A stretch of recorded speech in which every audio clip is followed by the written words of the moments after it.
Welcome back to the channel, guys. Let's talk about the TPM RC lawnmower I bought a little over a year ago. And I'll tell you about the good, the bad, what I like, what I don't like, things I've done, things I haven't done. First off, I've probably got about anywhere from, I'd say 70 to 80 hours on it. So I've put some good time behind the remote control, changed the oil 3 times on it. Other than that, that's about it. I've sharpened the blades a whole bunch. When I flip it over, you can see what they look like, how dulled down they are for the amount of time I've put behind this machine.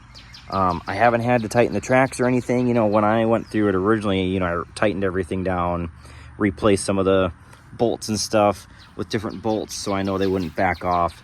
Things like the preventative maintenance, I think, was huge for this particular machine. The same thing, I owned a Chinese mini excavator for a while. Same thing, that preventative maintenance that I did before actually using it. I sold it for, I got 2 new lawnmowers instead, 2 bad boy lawnmowers. But this thing's been pretty awesome. Just that I haven't tightened the tracks.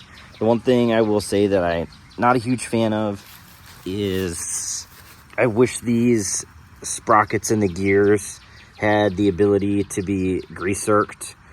They don't have the ability to be greased. I think the longevity of these would be a lot better. I have like a multi-purpose penetrating lubricant spray that I'll spray into these and spray down into these every so often. I haven't done it recently. It definitely needs to be done. I went and mowed quite a bit a few weeks ago when my dad was in town. We mowed the good chunk of my property, did a whole bunch of the trails, did a whole bunch of cutting back. I'll throw a video in of that. It's been pretty awesome. The ups and downs have been awesome. I replace the air filter every time I do the oil. I replace the air filter. It gets pretty clogged up pretty quick.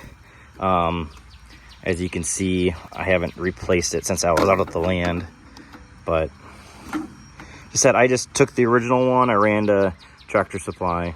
They actually had them all on clearance for like $5, so I bought a whole bunch of them at my local Tractor Supply a while ago. The one thing, if this isn't on right, I noticed it falls off. It's one of the things I'm not the biggest fan of. The motor's been great. Just said keeping that fresh, clean oil in it has been a huge thing. The one thing the group kind of found out is we don't overfill it. Doesn't like that.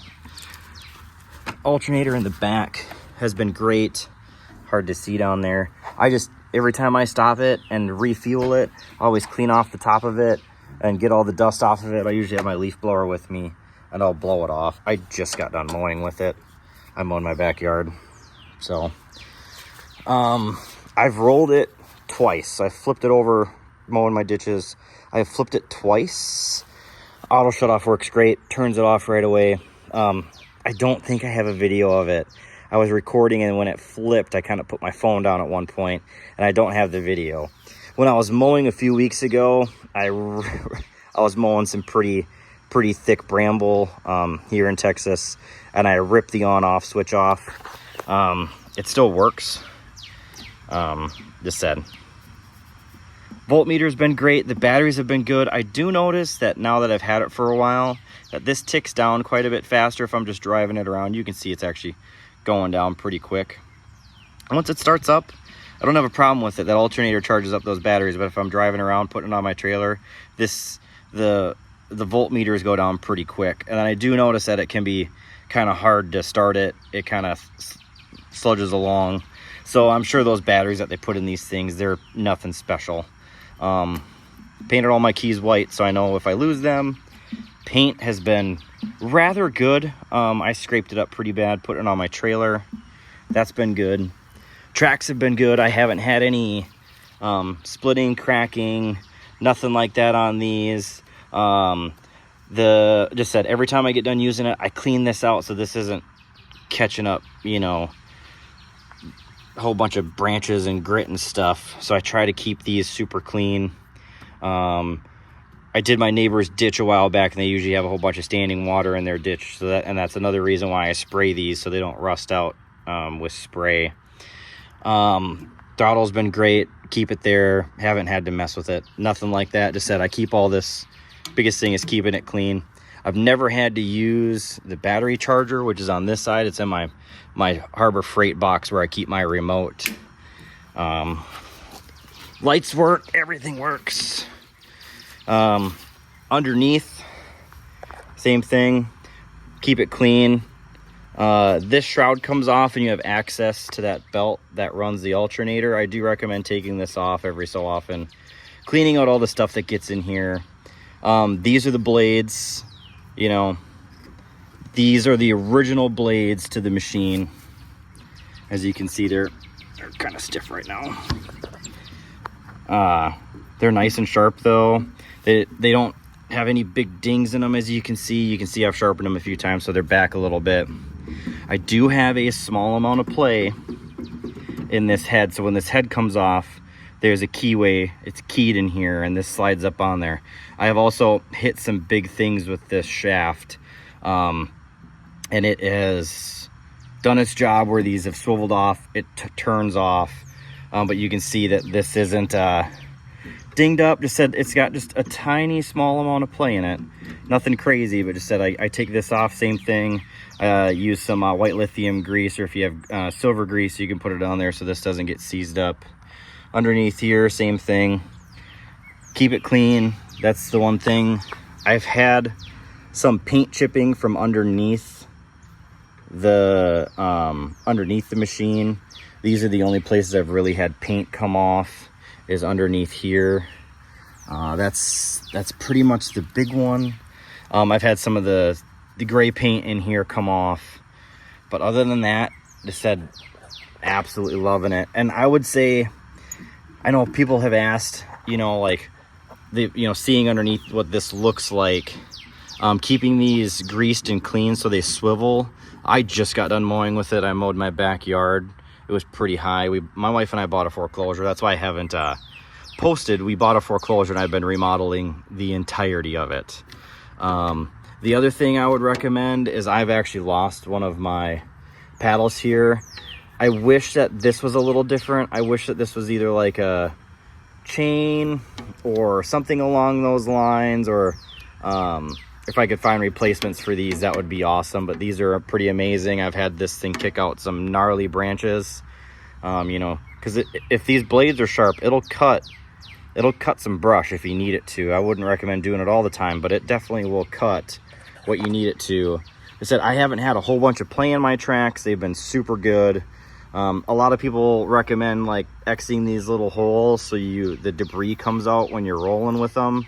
That's kind of, I do recommend doing that. If you have a chance, get in there and just kind of, make them open just a little bit more, and you'll lose a lot of dirt out of those. So they're not grinding down your drive gears and all that. Said the big things I wish it had were grease zerks, better way to spray into these. I wish this panel came off a little easier because there's bolts down here and then they run all the way through the bottom of the deck, and you can see them there. Let's talk about the controller. The controller's been the one thing I've had some problems with. Nothing functionality wise, but just as you can see, there's little screws that hold these out, and I've lost a couple of them. I've thankfully found a few, and this one I don't use very much. That one's a variable speed switch there, so it either goes fast or slow. So I just pulled that one off because I had lost my auto start switch and I couldn't auto start it, and it fell down to the controller. Controller's been good though. I replaced the batteries. I don't know if they get to about 2 bars on the front of the controller, I replace them. Just said, you can see it. I still do the same thing. I usually don't auto drive the machine because it has like an auto drive function. I don't auto drive it. I'm always behind the controls. Then I can do the micro adjustments. I still do the same thing where I stop it and turn it if I have to make a full turn or like a partial turn, just to save on riding one of the tracks. Because as I said, one of the tracks stops if you have pressure on these controls. One of the tracks stops and one of the track rolls. If you let pressure off and only go one way or the other, both the tracks rotate at once. And when I post the video, I'm mowing over there and you can see me doing it. I do still recommend that with this. I've found that that is a good way to keep these good. These are reinforced under here. They have little metal tabs that this drive sprocket runs in. But just said, it's been great. Drive motors have been great. If I do get it super hot, I carry 2 Ryobi fans with me that I'll throw in here to cool it down, cool these drive motors down. Because I said, we're in East Texas and it gets hot here. In here, I take the panel off every once in a while. I'll blow this out, take my leaf blower and just blow it out. Because these fans kick on when it gets too hot. And just said, keeping it clean, keeping it nice. That's the big thing. Just said, keep them clean, keep them running good. I hope everybody enjoys it. And just said, if you do see one on auction, get up underneath it and look at what blade system it has. So the other ones have like a circular disc with the blades on them. And I wouldn't recommend those. I had the brush cutter on my excavator, had one of those, and it was a pain. The blades are super thin, and I wouldn't go with one of those. If I can find one, I'd find one with the blade system like this one. I do know that the remotes are different now from those coming out of overseas. So if you can find one, pick it up. I have loved it. I have used the crap out of it. My buddy owns a hunting lease out here. I need to go out there and mow his trails back with this because he's like, oh, I want to get the trails cut back, but you know, we don't want to be out there cutting trees down. And this thing gets right up underneath that tree line. You can push back a trail without cutting everything down, which is super nice. You're not in that bramble that we have here. It's gnarly thorns, and it really takes care of that. I'll throw some video of that in there as well. Just said, I've loved it. My dad used it while we were out at the property. He loves mowing with it. He's from Minnesota, so we don't have this like thorny bramble like they do there. And this thing's been pretty awesome. Just said, we've been mowing a lot with it, and I've gotten a lot of use out of it. Said the one big thing, keep your oil changed, keep your air filter changed, mind your remote, mind the tracks, keep it clean, keep it nice, and it'll last you. And that's the one thing I found, besides my one mishap with ripping this off the other day. So I got to find a new knob in there because it was raining out and I got a little bit of water in there, and that's the last thing I want to do is short anything out in here. But I hope you guys enjoy. If you guys have any questions, hit me up. I'm pretty good at responding to any questions, as you can see in the comments. I'm really good at that. Hit me up. Hopefully I'll have some videos of the house remodel. Said it was a foreclosure, and we've been working on it. This is the first time I've mowed the lawn, and we bought the house in November, and it is mid-February. So I hope you guys enjoyed the video. I hope you guys enjoyed the 1+ year update on the Holly Hog. Thanks, guys.